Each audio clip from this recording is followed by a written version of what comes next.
Bismillahirrahmanirrahim. Assalamualaikum warahmatullahi wabarakatuh.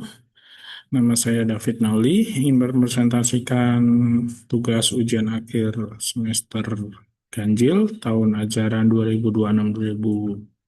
2026-2025-2026, mata kuliah Sistem Multimedia kelas IF 801, Prodi PJJ Informatika S1. Nama saya David Nauli, NIM 2404010102051, dengan dosen Insinyur Heni Yulianti MM Mkom, dengan judul Implementasi Sistem Multimedia di Bidang Pendidikan, Microsoft PowerPoint. Implementasi sistem multimedia di bidang pendidikan.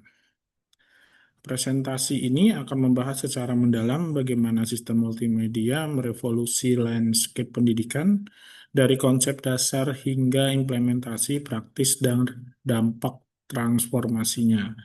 Kita akan menjelajahi komponen-komponen kunci, studi kasus sukses, tantangan yang mungkin muncul, dan tren masa depan yang akan membentuk pembelajaran. Landasan fundamental. Mengapa multimedia penting dalam pendidikan? Pertama, pengalaman belajar yang komprehensif. Multimedia menggabungkan berbagai elemen seperti teks, gambar, audio, video, animasi, dan interaktivitas. Kombinasi ini menciptakan pengalaman belajar yang lebih kaya dan multimediasional, memungkinkan siswa untuk memproses informasi melalui berbagai saluran indera.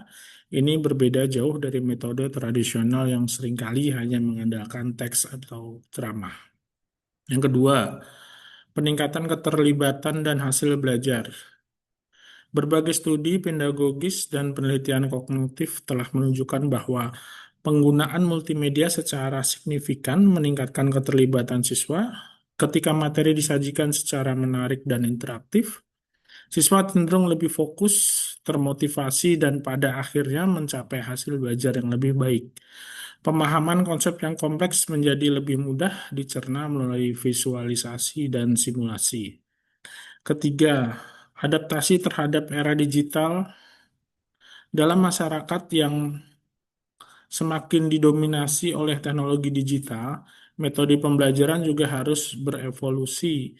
Generasi siswa saat ini tumbuh dengan paparan teknologi yang tinggi, sehingga metode pembelajaran yang adaptif dan interaktif menggunakan multimedia akan lebih resonan dengan gaya belajar mereka.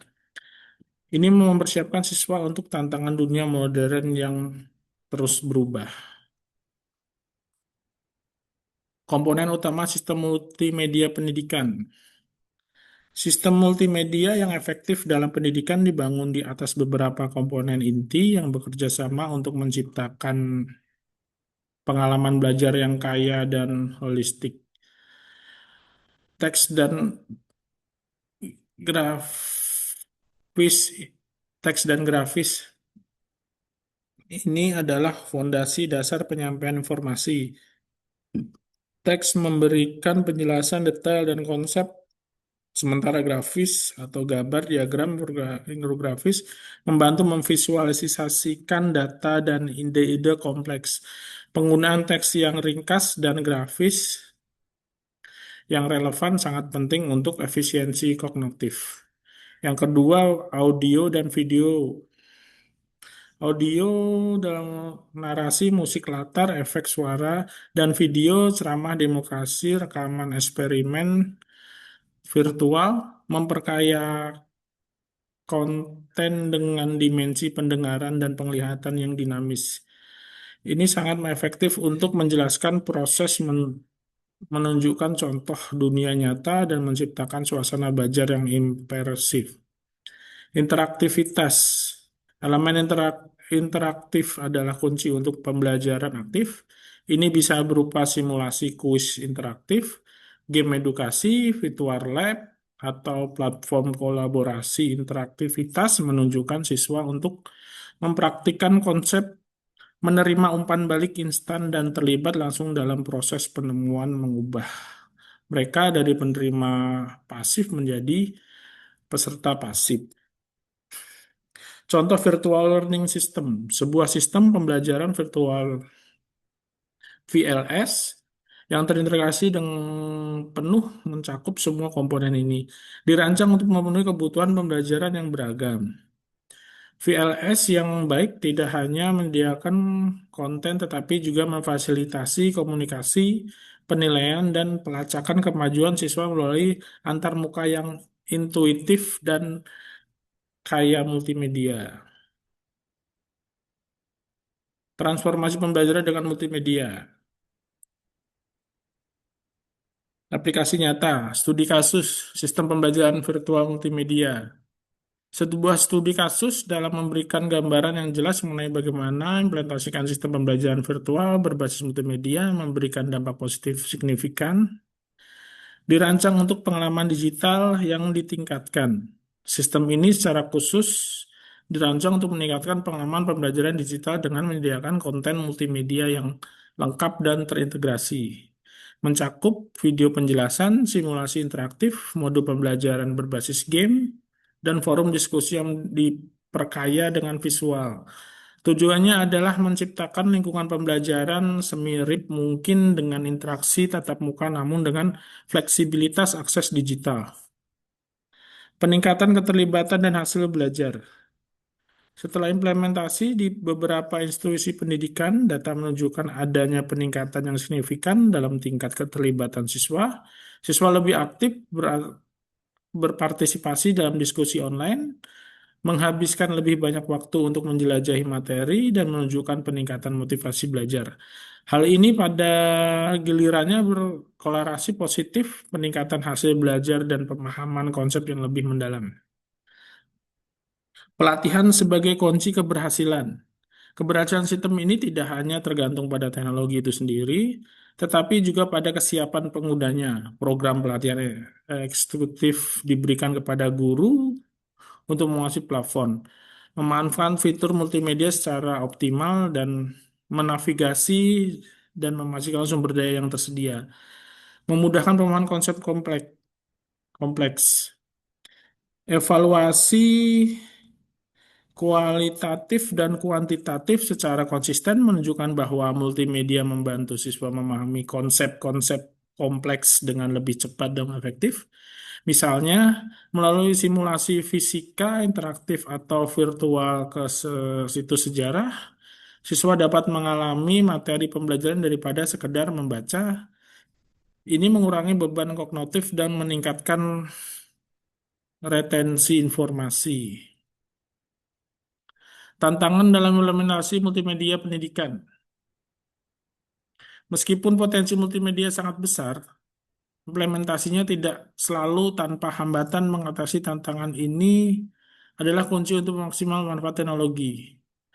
Pertama, keterbatasan infrastruktur teknologi. Banyak sekolah, terutama di daerah pedesaan atau berkembang, masih menghadapi keterbatasan akses internet yang stabil, perangkat keras yang memadai, dan pasokan listrik yang konsisten. Tanpa infrastruktur yang kokoh, implementasi akan terhambat. Yang kedua, kurangnya pelatihan guru. Guru seringkali kurang memiliki keterampilan dan pengetahuan yang diberikan untuk secara efektif mengintegrasikan teknologi multimedia dalam pengajaran mereka. Pelatihan yang berkelanjutan dan dukungan pedagogis secara penting untuk memperdayakan guru. Ketiga, pengorganisasian konten multimedia. Menciptakan dan mengelola konten multimedia yang berkualitas, relevan, dan mudah diakses adalah tugas yang menantang. Konten harus dirancang secara pedagogis agar sesuai dengan tujuan pembelajaran dan mudah ditemukan oleh siswa. Keempat, pentingnya strategi pedagogis. Multimedia bukanlah solusi ajaib, keberhasilannya sangat tergantung pada strategi pedagogis yang tepat. Guru perlu memahami bagaimana menggunakan alat multimedia untuk memfasilitasi pembelajaran, bukan hanya sebagai pengganti metode lama. Dampak positif yang pada positif multimedia pada proses pembelajaran. Ketika diimplementasikan dengan benar, multimedia membawa serangkaian manfaat transformatif yang mengubah cara siswa belajar dan interaktif dengan materi. Pertama, meningkatkan motivasi dan minat belajar. Konten yang dinamis, interaktif, dan visual menarik secara interhand lebih menarik bagi siswa dibandingkan dengan metode pembelajaran pasif. Video, animasi, dan simulasi dapat menimbulkan rasa ingin tahu dan membuat proses pembelajaran menjadi pengalaman yang menyenangkan, bukan tugas yang membosankan.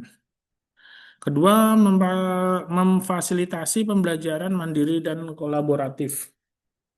Platform multimedia seringkali memungkinkan siswa untuk belajar dengan kecepatan mereka sendiri, mengakses materi kapan saja dan di mana saja. Selain itu, banyak alat multimedia mendukung proyek kolaboratif, memungkinkan siswa untuk bekerja sama dan membuat konten, menyelesaikan masalah, dan berbagai ide.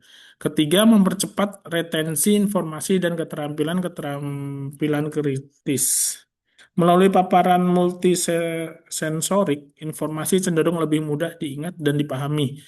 Multimedia juga mendorong pengembangan keterampilan berpikir kritis karena siswa seringkali dituntut untuk menganalisis informasi dari berbagai format, memecahkan masalah dalam simulasi, dan membuat keputusan berdasarkan data. Keempat, mendukung berbagai gaya belajar. Setiap siswa memiliki gaya belajar yang berbeda, visual, auditori, kinestetik, atau membaca. Multimedia menyediakan berbagai format penyajian informasi, memastikan bahwa materi dapat diakses, sudah dipahami oleh semua siswa, terlepas dari preferensi belajar utama mereka. Inovasi masa depan, teknologi pendukung dan tren masa depan. Perkembangan teknologi terus membuka peluang baru untuk memperkaya pembelajaran multimedia. Mengikuti tren ini penting untuk menjaga relevansi dan efektivitas pendidikan. Learning Management System LMS interaktif, LMS modern bukan hanya tempat penyimpanan materi, tetapi platform yang diintegrasi dengan alat multimedia interaktif, fitur seperti papan tulis virtual, ruang kelas video, dan fitur gamifikasi akan menjadi standar untuk pengalaman belajar yang lebih komprehensif. Ketiga, AI dan virtual reality VR untuk pembelajaran imersif. Kecerdasan buatan AI dapat mempersonalisasi jalur belajar, memberikan umpan balik adaptif, dan mengidentifikasi area yang membutuhkan bantuan. VR menawarkan pengalaman belajar yang sangat imersif, memungkinkan siswa melajari lingkungan sejarah, melakukan eksperimen ilmiah, atau praktek simulasi profesional dalam lingkungan yang aman dan realistis. Ketiga, konten responsif dan aksesibilitas multiperangkat. Konten multimedia harus dirancang agar responsif, artinya dapat diakses dan berfungsi dengan baik di berbagai perangkat komputer, tablet, dan smartphone. Dengan ukuran layar yang berbeda, prioritas juga diberikan pada fitur aksesibilitas untuk siswa kebutuhan khusus. Keempat, peran kebijakan pendidikan dalam adopsi teknologi. Keberhasilan implementasi teknologi multimedia dalam skala besar dapat tergantung pada dukungan kebijakan pendidikan. Ini mencakup alokasi anggaran untuk infrastruktur, pengembangan kurikulum yang mendukung teknologi, dan program pelatihan guru yang berkelanjutan. Implementasi jangka panjang, kesimpulan multimedia sebagai katalisator revolusi pendidikan. Transformasi pembelajaran pengajar multimedia bukan hanya tambahan, melainkan fondasi baru yang mengubah esensi cara belajar dan mengajar. Ia memperdaya siswa untuk menjadi pembelajaran aktif, berguru, dan menjadi fasilitator yang inovatif. Mengatasi keterbatasan tradisional. Dengan kemampuan untuk menyajikan informasi dalam berbagai format, multimedia mampu mengatasi banyak keterbatasan metode pengajaran tradisional seperti kurangnya visualisasi, pembelajaran pasif, dan hambatan geografis. Ketiga, investasi krusial. Untuk mewujudkan potensi penuh multimedia, investasi yang berkelanjutan pada infrastruktur, teknologi, pengembangan konten berkualitas, dan pelatihan guru adalah sangat penting. Ini adalah investasi yang jangka panjang untuk masa depan pendidikan. Inovasi berkelanjutan adalah kunci. Masa depan pendidikan digital akan terus dibentuk oleh inovasi multimedia, kemampuan untuk beradaptasi untuk mengadopsi teknologi baru menjadi penentu keunggulan dalam menciptakan pelangan belajar yang relevan dan menarik. Ayo berinovasi dalam pendidikan dengan multimedia. Mulai integrasi hari ini, jangan menunda. Mulailah mengingat, mulailah mengintegrasi alat sumber daya multimedia ke dalam kelas Anda. Langkah kecil dapat menghasilkan dampak besar. Dukungan guru dan konten kreatif, memberikan pelatihan yang diperlukan bagi para guru dan dukungan mereka membanggakan konten multimedia inovatif di depan. Ketiga, ciptakan pengalaman belajar yang lebih baik. Bersama kita bisa menciptakan lingkungan belajar yang lebih efektif, menyenangkan, dan mempersiapkan generasi-generasi untuk tantangan global. Sekian dan terima kasih. Wassalamualaikum warahmatullahi wabarakatuh.